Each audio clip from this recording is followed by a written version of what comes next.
Hello students, welcome back in my channel Best Commerce Classes. My name is Shivani. हम लोग आज बात करेंगे अपना जो करंट चैप्टर 7 चल रहा है, फॉर्मेशन ऑफ अ कंपनी। उसमें लॉन्ग क्वेश्चन आंसर का जो मैंने वीडियो बनाया था पार्ट 1, ये उसका सेकंड पार्ट का वीडियो। ठीक है, इसमें मैंने 2 क्वेश्चंस को कवर किया है। ठीक है, और ये शॉर्ट क्वेश्चन और लॉन्ग क्वेश्चन अगर आप पढ़ ले, तैयारी कर ले, तो आपका ये chapter formation of a company completely जो इंपॉर्टेंट टॉपिक्स हैं वो कवर हो जाएंगे, जो क्रक्स है चैप्टर का। ठीक है, तो आज के 2 टॉपिक्स में जो कवर है, पहला तो ये है कि आपको डिफरेंस बताना है मेमोरेंडम ऑफ एसोसिएशन और आर्टिकल ऑफ एसोसिएशन के बीच में।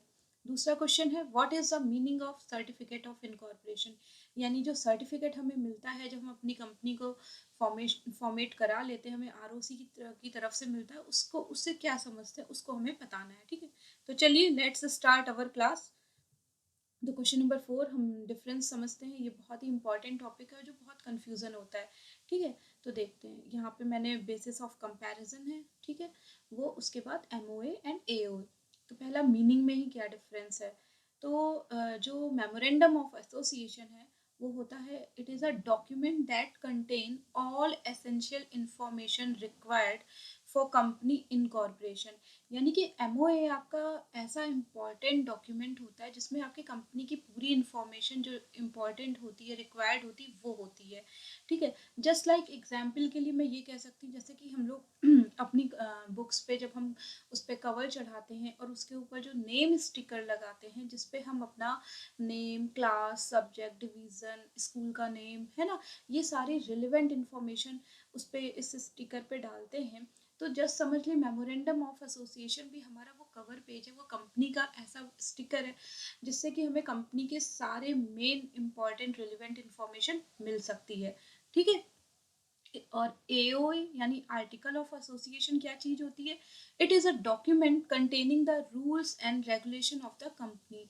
ये वो डॉक्यूमेंट होता है जिसमें कंपनी के सारे रूल्स और रेगुलेशंस लिखे होते हैं। ठीक है, अब जैसे मान लीजिए आपकी मैथ्स की बुक हुई, कवर पेज पे आपने जो स्टिकर लगाया उस पर आपकी नाम, क्लास, आपका सरनेम, ये सारी चीज़ों की आपको इन्फॉर्मेशन मिल गई। अब मैथ्स की बुक्स जब आप खोलोगे, उसका कवर पेज खोला आपने, उसके अंदर जो कंटेंट लिखे होते हैं, ठीक है, कंटेंट के बाद आपको ये पता चल जाता है कि उस बुक में चैप्टर कौन कौन से, पता चला 10-12 चैप्टर हैं।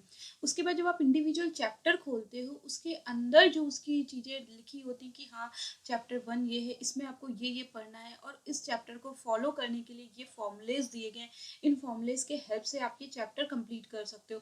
तो वो आपका जस्ट लाइक ए हो गया, आपका आर्टिकल ऑफ एसोसिएट, यानी कि हमें उस चैप्टर को कैसे जो है अप्लाई करना है, उसके लिए जो हमें फॉर्मूले यानी कि रूल्स बताए गए, जो रेगुलेशन बताए गए हैं, उसके अकॉर्डिंग हम अपना चैप्टर आगे जो है स्टडी करेंगे। ओके, तो आपको एमओए और एओ में आई होप सो आपको मीनिंग में डिफरेंस समझ में आ गया हो। ठीक है, अब दूसरी बात करते हैं ऑब्जेक्टिव्स की। ठीक है, कि एमओए का क्या ऑब्जेक्टिव होते हैं उसमें और एओ में। तो define scope of activities and character of company, यानी कि आपकी एक्टिविटी का स्कोप क्या है। जैसे देखिए हम लोग ऑब्जेक्ट क्लॉज उसमें डालते हैं, हमारे 6 क्लॉज होते हैं एमओए में, जिसमें से एक होता है हमारा ऑब्जेक्ट क्लॉज। ऑब्जेक्ट क्लॉज जिसमें हमें बताना होता है हमें हमारी ये कंपनी ओपन करने का ऑब्जेक्ट क्या है, उसमें मेन ऑब्जेक्ट और अदर ऑब्जेक्ट दोनों डिफाइन करने होते हैं। ठीक है, तो एमओए से हमें अपने ऑब्जेक्ट पता चलते हैं और वही ऑब्जेक्ट हमारी एक्टिविटीज को डिफाइन करते हैं, क्योंकि जो हमारा उद्देश्य है वही काम हमें करना है।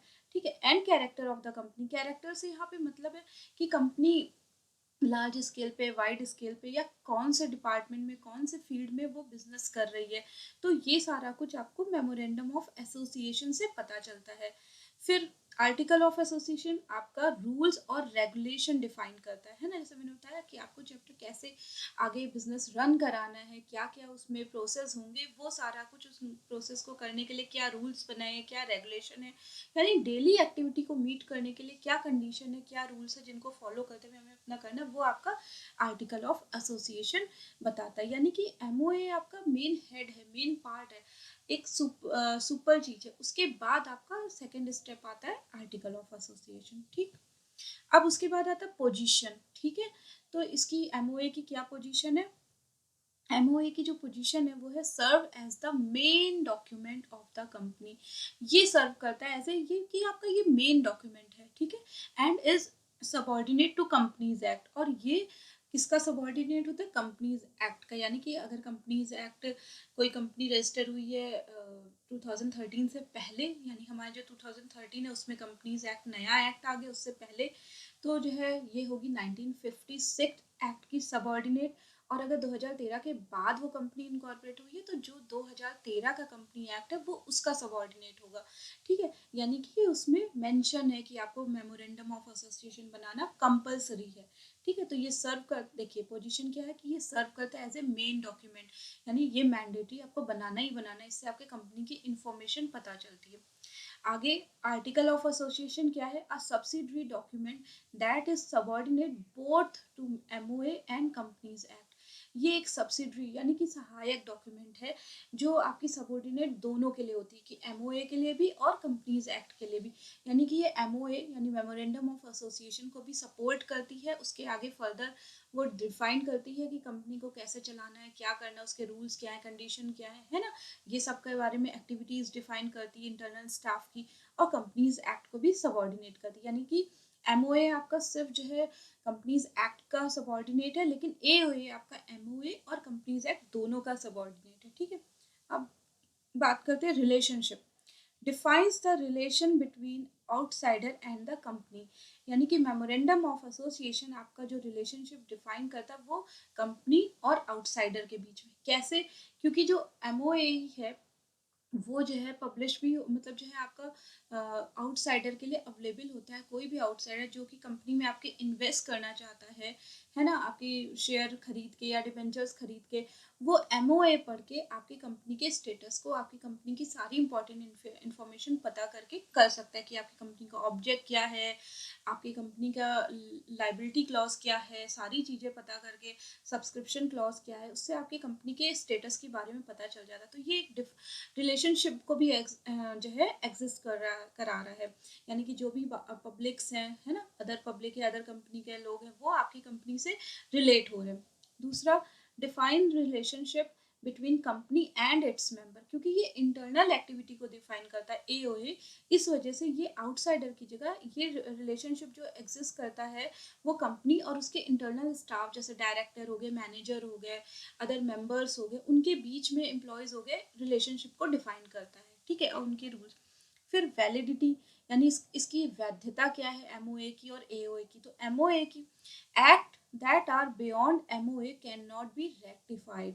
यानी जो भी एक्ट बियॉन्ड द एमओए, यानी कि जो आपके 6 क्लॉज है उसमें जो भी आपने ड्यूटी ऑब्जेक्ट सब बताए हैं, अगर आपने उसमें जब बता दिया तो वो जो है रेक्टिफाइड नहीं हो सकते, यानी उसमें फर्दर कोई भी रेक्टिफिकेशन नहीं किया जा सकता एक बार जब वो साइंड हो जाता है, आरओसी से परमिट हो जाता है तो। ठीक है, यानी कि अगर कुछ भी उसके आपने खिलाफ किया या उसके जो उसमें मेंशन है वो ना करके कुछ और किया तो वो आपका इनवैलिड माना जाएगा या फिर वॉइड माना जाएगा। यानी जो भी कोई काम आपने बियॉन्ड किया है एमओए के तो वो आपका रेक्टिफाइड नहीं हो सकता, उसको सुधारा नहीं जा सकता। ओके, फिर एओ के लिए, act that are beyond AOA can be rectified if it does not violate MOA rules. ठीक, अगर जो है आपने कुछ ऐसा काम किया है जो जो है एक्ट के बियॉन्ड है, एओए में जो भी एक्ट लिखे हैं, जो रूल्स आप और रेगुलेशन बताए गए, बाई चांस मान लीजिए वो रूल्स आपने ना फॉलो करके कुछ और कर दिया तो वो एओए में आप उसको रेक्टिफाइड कर दें। मतलब यहाँ पे चांस है कि आप अपनी गलती सुधार सकते हो, लेकिन बस कंडीशन हमें ये ध्यान रखनी कि ये जो भी हमने एक्टिविटी की है वो एमओए को ना वायलेट करती हो। मतलब कि जैसे मान लीजिए हमने अपना बुक है, मैथ्स की बुक है, उसका जो स्टिकर है उस पर हमने अपना नेम, क्लास, सर नेम, अपना स्कूल का नाम, ये सारा सब्जेक्ट सब कुछ डिफाइन किया। ओके, अंदर उसमें चैप्टर, मान लीजिए हमें कोई मैथ्स का क्वेश्चन हम कई तरीके के फॉर्मूले से कई तरीके से सॉल्व कर सकते हैं, ऐसा कोई नहीं जो बताया गया वही। ठीक, तो मान लीजिए जो उसमें रूल बताया हमने उससे ना अप्लाई करके कोई और रूल से फॉलो करे, तो हमने यहाँ पे तो एक्ट को बियॉन्ड किया ना, सुपरसीड किया, कि जो ए में बताया गया फॉर्मूला कि इससे ना करके मैंने किसी और फॉर्मूले से उसको सॉल्व किया। ठीक है, तो यहाँ पे हम इसको सुधार सकते हैं कि चलो ठीक है हमसे गलती होगी, हम फिर से वही वाला फॉर्मूला जो हमें गिवन है उसको लगा के करते हैं, यहाँ पे हम रेक्टिफाई कर सकते हैं। लेकिन अगर ये फॉर्मूला हमारे कवर पेज यानी एमओए में मेंशन है, उसको हमने सुपरसीड किया तो फिर ये भी हमारा वॉइड हो जाएगा। यानी जैसे मान लीजिए हमने चेंजेस क्या किए, हमने अपना उसमें लिखा हुआ है कि हम क्लास 10B में पढ़ते हैं। अब पता चला हमने उसमें 10B की जगह 10C डाल दिया या 10A डाल दिया, तो यहाँ पे हमने वॉयलेट किया, तो ये हमारा पूरा ही खराब हो जाएगा, वॉइड हो जाएगा, ठीक है। तो हमें अगर कुछ भी जो है चेंजेस करने हैं AOA में, तो हमें ये बस ध्यान रखना है कि हमारा MOA यानी मेमोरेंडम ऑफ एसोसिएशन, उसमें कोई भी चीज़ है उसको वॉयलेट नहीं करनी चाहिए, उसके अंदर ही होना चाहिए, उसके ऊपर नहीं जाना है, ठीक है। तो AOA में रेक्टिफिकेशन पॉसिबल है, MOA में पॉसिबल नहीं है। आगे नेसेसिटी क्या है, मस्ट फॉर एवरी कंपनी, यानी कि ये जो है हर कंपनी के लिए मस्ट है, मैंडेटरी है, यानी MOA चाहे पब्लिक कंपनी हो चाहे प्राइवेट कंपनी है, आपको बनाना ही बनाना है, ओके। और AOA नॉट दैट इम्पॉर्टेंट, मतलब ये इतना इम्पॉर्टेंट नहीं है, ओके, ठीक है। यानी कि ये कंपलसरी नहीं, आपके ऊपर है, आप चाहो तो बना सकते हो या फिर कुछ और भी फॉर्म्स आते हैं उसको करके आप कर सकते हो।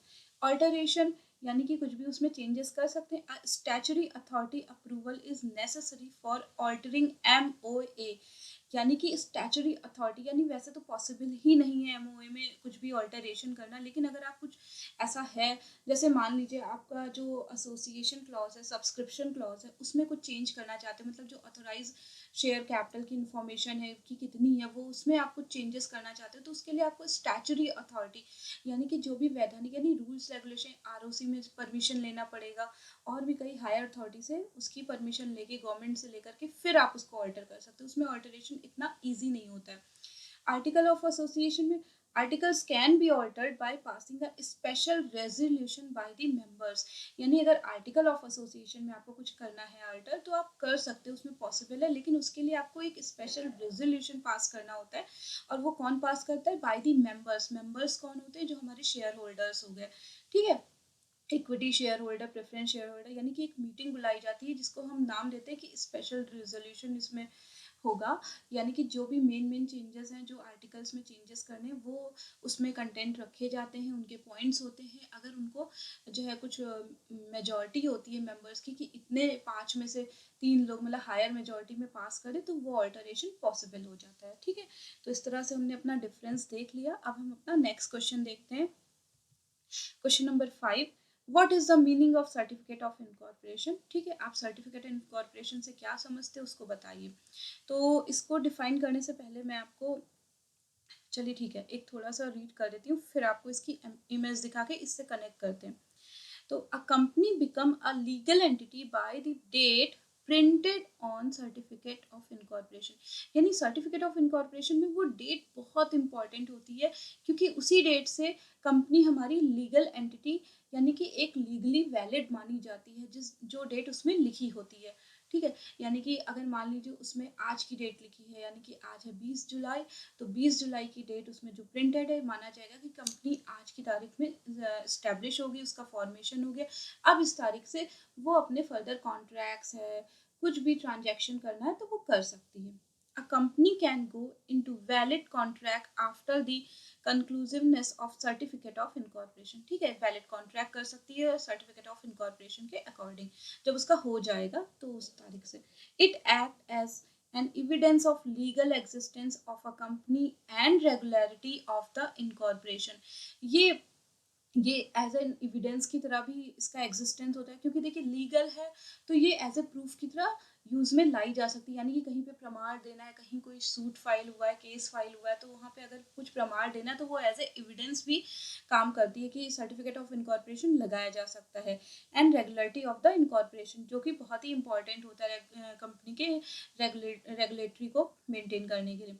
A company becomes a legal entity once certificate of incorporation is issued, जब इसका सर्टिफिकेट ऑफ इनकॉर्पोरेशन इशू हो जाता है तो वो लीगल एंटिटी बन जाती कि अब ये लीगली एक जो है उसने स्टेटस ले लिया है, जो स्टेटस का नाम है कंपनी, ठीक है। अब उसे इस नाम से लोग जाना जाएगा इसको, ठीक है, नोन हो गई है।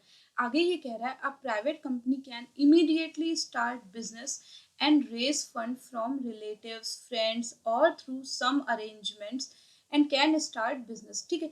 प्राइवेट कंपनी अगर चाहे तो जैसे ही उसको वो इनकॉर्पोरेशन मिल जाता है वो तुरंत ही स्टार्ट कर सकती है अपना बिजनेस, वाइल जो है अपने रिलेटिव फ्रेंड्स और कुछ अरेंजमेंट के थ्रू अपना फंड वंड इकट्ठा करके वो तुरंत बिजनेस स्टार्ट कर सकती है। लेकिन जो पब्लिक कंपनी है has to undergo 2 more steps to complete its formation. लेकिन पब्लिक कंपनी को इसके आगे फर्दर 2 मोर स्टेप और करने होते हैं, तब उसका फॉर्मेशन जाके कंप्लीट होता है। ठीक है, तो प्राइवेट कंपनी जैसे ही उसको CIN यानी कि सर्टिफिकेट ऑफ इनकॉर्पोरेशन मिल जाता है वो अपना बिजनेस स्टार्ट कर सकती है। ठीक है, तो ये इतना कुछ खास नहीं है, मेन था कि लीगली एंटिटी उसका बन जाता है, लीगल एग्जिस्टेंस होती है और डेट बहुत ही इंपॉर्टेंट होता है। ठीक है, तो आइए इसका हम एक बार देख ले कि ये कैसा होता है इमेज।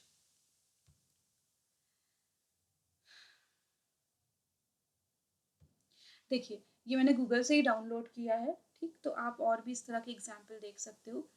हमारा जो सर्टिफिकेट ऑफ इनकॉर्पोरेशन होता है उसमें इस तरह की कुछ डिज़ाइनिंग बनी होती है और हमारा नेशनल एम्ब्लम होता है उस पर प्रिंटेड, सत्यमेव जयते का, जो हमें ये प्रूव करता है कि हाँ ये हमारा लीगली वैलिड है, एग्जिस्टेंस में आ गया सर्टिफिकेट ऑफ इनकॉर्पोरेशन फॉर्म 1 के नाम से। देखिए यहाँ पे सबसे ऊपर होता है कॉर्पोरेट आइडेंटिटी नंबर, जिसको हम CIN कहते हैं, यहाँ पे मेंशन होता है। ये बहुत इंपॉर्टेंट नंबर होता है, इसी से आगे सारे ट्रांजैक्शन, सारे कॉन्ट्रैक्ट इसी के ऊपर बेस होते हैं। ठीक है, तो ये जो है हमारा काफ़ी पुराना है, 2006 2007, यानी ये 2013 से, जो 2013 में हमारा कंपनीज एक्ट आया उसके पहले बना हुआ है। ठीक, अब इसमें क्या क्या चीज़ें होती हैं, देखिए यहाँ पे दिया हुआ है I hereby certified that ONGC petro addition limited. Okay, यानी कि ये एक पब्लिक कंपनी, यहाँ पे अगर प्राइवेट नहीं मेंशन है तो अगर सिर्फ लिमिटेड है तो हम ये मानते हैं कि ये पब्लिक कंपनी, क्योंकि जस्ट एक एग्जाम्पल है तो आप कुछ भी ले सकते हो। ठीक है, तो इसमें लिखा हुआ है कि ये जो है जो इनकॉर्पोरेटेड हुई है कंपनीज एक्ट 1956 के अकॉर्डिंग हुई है, क्योंकि ये 2013 से बनी होगी, पहले बनी है, तो इसलिए ये जो एक्ट इसको गवर्न करेगा वो होगा companies act 1956, and that the company is limited, और बता रहा है कि कंपनी लिमिटेड है यानी कि पब्लिक लिमिटेड है।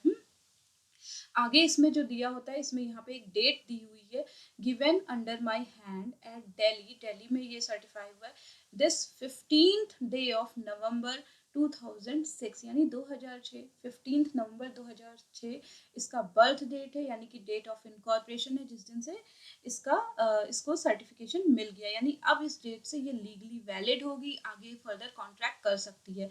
फिर हमें यहाँ पे हमारा सील लगा होता है कंपनी रजिस्ट्रार की यानी ROC की, है ना, और यहाँ पे स्टेट का नाम यानी दिल्ली एवं हरियाणा, यानी कि उस स्टेट का सील है, यानी उस स्टेट की ROC ने लगाया।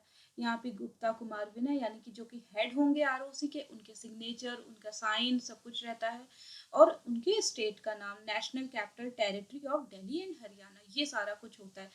तो हम एक बार देखिए, मैंने यहाँ पे बनाया भी हुआ है इन नोट्स के फॉर्म में, मतलब कुछ पॉइंट्स लिख दिए कि इनकॉर्पोरेशन, सर्टिफिकेट ऑफ इनकॉर्पोरेशन में क्या होता है, तो ये लिखने से ये भी इजी हो जाता है आपको थ्योरी लिखने में इजी, की पहला तो हमारा जो सर्टिफिकेट, ये जस्ट एक स्मॉल नोट्स टाइप का मैंने यहाँ पे लिख दिया, कोई ज़रूरी नहीं आप भी लिखो, बट एक खुद के लर्न करने के लिए हेल्प करता है।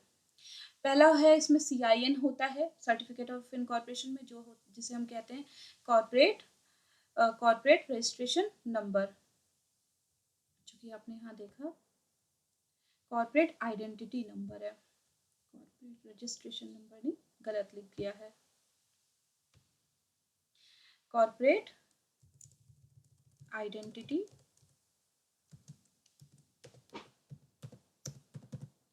ठीक है, कॉर्पोरेट आइडेंटिटी नंबर। दूसरे नंबर पे होता है name of the company. Okay,